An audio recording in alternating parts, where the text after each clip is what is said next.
amiga. Yan!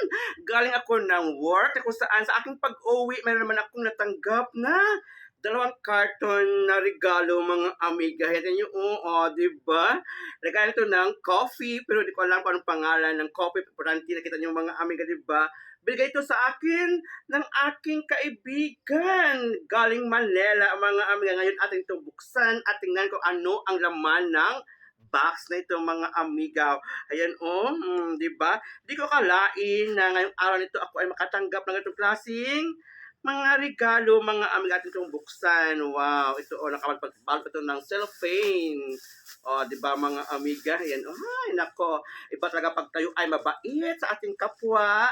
Marami talagang nabibigay sa atin ng mga regalo. Ayan, wow, ang ganda, maliliit na plates, mga amiga. Tingnan nyo, yan.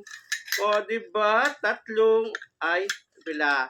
Atin itong bilangin ha. Isa, dalawa, tatlo, apat, and 5 na piraso maliliit na plates, mga amiga. Tingnan nyo, wow, diba? Ang ganda, ayan.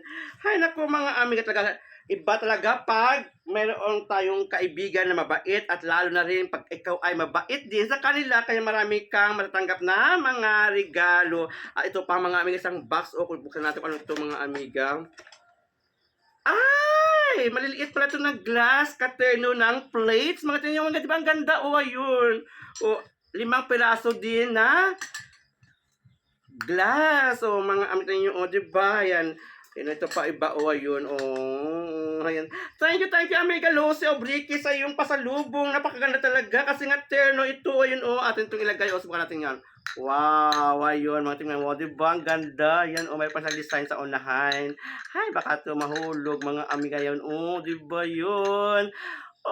Thank you, amiga Lucy Obrique, sa iyong pasalubong. Napakaganda talaga, and ito'y gusto ko talaga, at aking itong itago sa aking cabinet para hindi mawala, kasi ito ay malaki at magandang remembrance galing sa iyo, amiga. Diba? Thank you, amiga.